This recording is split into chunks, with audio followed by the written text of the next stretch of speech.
You know that feeling, don't you? That specific chilling cold that has nothing to do with the weather. It's the cold that forms in the pit of your stomach when you walk into a room, and it's as if you're made of glass. Your voice, when you dare to use it, seems to hit some invisible soundproof wall and fall, lifeless at your feet. You see the subtle shift in a person's eyes, not a meeting of gazes, but a quick, practiced slide away from yours, a deliberate unseeing. It's in the way a conversation continues seamlessly around you, as if you were a piece of furniture, and the laughter that follows a joke feels like a door slamming shut in a house you were never invited into.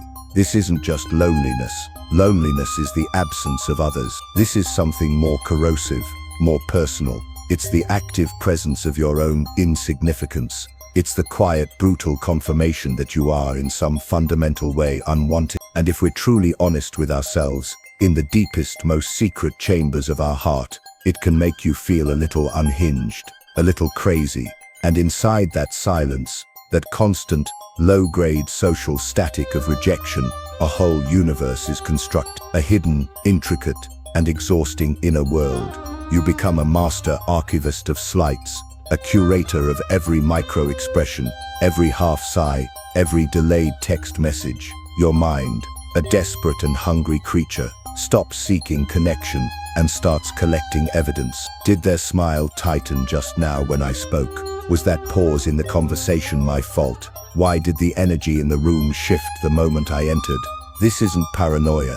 It's a traumatized intelligence trying to predict pain, to armor itself against the next blow. You might find yourself retreating so far inward that you become a ghost, and they label you arrogant, aloof, a snob. Or you might do the opposite. Your voice becomes a little too loud, your enthusiasm a little too forced, your humor a little too sharp-edged. You become the too much person, the try-hard, and you can see the faint flicker of annoyance in their eyes, confirming your deepest fear, that you are fundamentally inherently too much and yet somehow never enough. This is the grand, tragic paradox. You are building a fortress around a heart that is at its core just a child holding a sign that reads, "Do I matter? Can anyone see me? But why?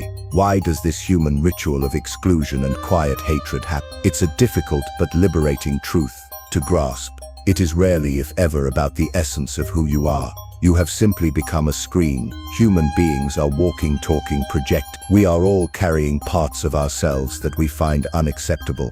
Our own insecurities, our shames, our fears of inadequacy.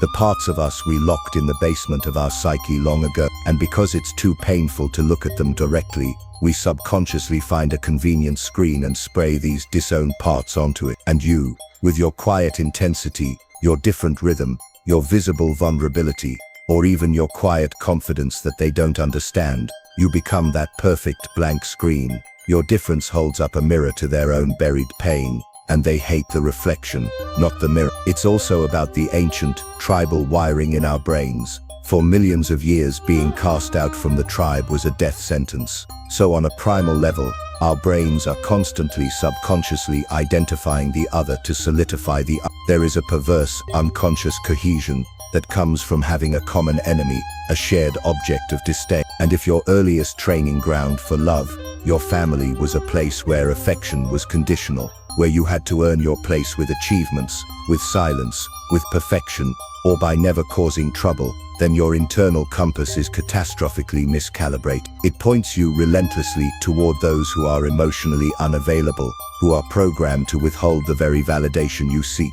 You are a magnet for repeat performances of your original wound. It's a perfect, self-perpetuating storm of pain. And you have to admit, there's a layer of sheer, absurd comedy to this entire agonizing dance. Here you are lying awake at 3 in the morning, mentally reenacting a 5-second interaction from the day, writing an entire epic Greek tragedy about the way you said hello and how it apparently revealed your deepest flaws to the world. You're the screenwriter, director, and lead actor in a devastating drama playing on a continuous loop in your mind, and the crushing, hilarious irony. The other person, the co-star in your personal tragedy, is probably at home, doing the exact same thing about a completely different person or situation, utterly oblivious to the pivotal role they played in your day. They're worried about a weird email they sent or a comment they made. We are all the protagonists of our own complicated story, crashing into each other like confused actors from different plays, desperately trying to find a connection while speaking entirely different emotional languages. The universe, it seems, has a wonderfully dark and ironic sense of humor. But then,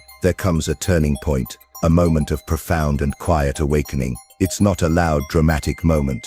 Usually, it's more like the slow, steady rising of the sun after a relentlessly long. It's the moment you stop staring at their faces, searching for a reflection of your worth, and you finally, courageously turn to look in your own mirror. It's the moment of a stunning realization. The crazy was never in you. Not real. It was a perfectly sane human response to an insane, inhuman dynamic.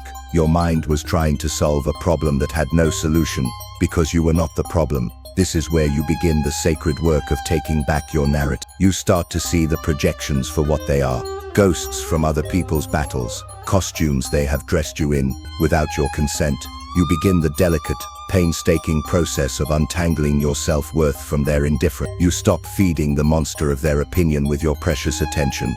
This isn't about blaming them or even about winning them over. That's their game, played on their field. This is about a quiet, sovereign declaration of independence that happens deep within your soul. Your view of me is a chapter in your story, not the title of mine. And slowly the fortress walls you built, the walls of defensiveness, of over-explaining, of people-pleasing, of arrogant withdrawal, they begin to crumble. Not because an invading army has finally accepted you, but because you've looked out from the ramparts and realized you are not under siege. You never were. The war was a phantom, and in that realization you are free. So let them have their opinion. Let them have their quiet rooms, their averted gazes, their hushed conversations that stop when you enter, their hatred, their indifference, their casual cruelty. It was never a measure of your light. It was always a testament to the depth of their own shadow. You are not the ghost haunting the edges of their story. You are the author, the poet, the keeper of your own, and in the profound, unshakable peace of that understanding, something miraculous happened. The frantic, aching, desperate need to be seen, to be validated, to be chosen by them. It simply loses its power over you. It vanishes like a shadow under the noonday sun, and you are left, finally, standing in the full brightness of your own being. You are left with the one person whose recognition has the power to truly, deeply and eternally heal. You, fully seen, fully understood, not for a role you play, not for a function you serve, but for the beautiful, complex and utterly unique human being you are. And you are finally, completely and irrevocably home. I feel you in the quiet of this moment, that heavy, hollow ache in your chest when you realize you've become invisible. It's not just being alone, it's the chilling certainty that your presence is an inconvenience. The way laughter seems to form a wall around you, the way eyes slide past you as if you're not really there. This particular loneliness doesn't just whisper that you're by yourself, it screams that you don't belong. And in that desperate space between trying too hard and giving up entirely, something inside you begins to fracture. That's where our story begins, not with the breaking, but with all the moments that led there. Let me walk you through the landscape of a mind learning to survive rejection. Imagine building an entire world inside your head, a fortress of interpretations and assumptions. You become a scholar of subtle cues, the slight tightening of lips, the extra second before a reply, the way someone's posture shifts when you your mind, that brilliant survival machine, starts collecting proof of your unworthiness like precious artifacts. Maybe if I stay quiet, they'll like me, you think, until your silence gets labeled as arrogance. Maybe if I'm more entertaining, you try, until your enthusiasm becomes too much. You're constantly adjusting the dials on your personality, hoping to find the frequency where you'll finally be received, never realizing the problem isn't your transmission, it's their receivers that are broken. Now let's talk about why this happens. The beautiful, terrible mechanics of human connection. See, we're all projecting, all of us. We carry parts of ourselves we're ashamed of, our insecurities, our fears, the aspects we've disowned, and we unconsciously look for screens to project them onto. When someone reacts to you with inexplicable hostility, it's often because you've accidentally mirrored something they can't accept about themselves. You're not dealing with who you actually are, you're dealing with their shadow self. And if you grew up in an environment where love felt conditional, where you had to earn your place through achievement or silence, your nervous system gets wired to seek validation from those least likely to give it. You keep returning to the same dry well, convinced that if you're just patient enough, if you're just good enough, water will finally flow. There's a tragic comedy to this entire dance, isn't the sheer absurdity of lying awake at 2 a.m. replaying a casual comment you made hours earlier, writing entire screenplays about what they must think of you, while they're probably fast asleep, completely unaware of the role they're playing in your personal drama. We're all starring in our own complicated movies, while occasionally appearing as background characters in other people's films. The universe has this wicked sense of humor, having us orbit each other so closely, yet understanding each other so poorly. The distance between two human beings might be just 3 feet of physical space, but emotionally, it can feel like entire galaxies. But then, and this is where the real magic happens, there comes a moment of awakening. It usually doesn't arrive with fireworks and fanfare. More often, it comes as a quiet dawn after a very long night. It's the moment you realize the crazy wasn't in you. It was in the situation. Your reactions were logical responses to illogical circumstances. This is where you begin the sacred work of reclaiming your narrative. You start recognizing projections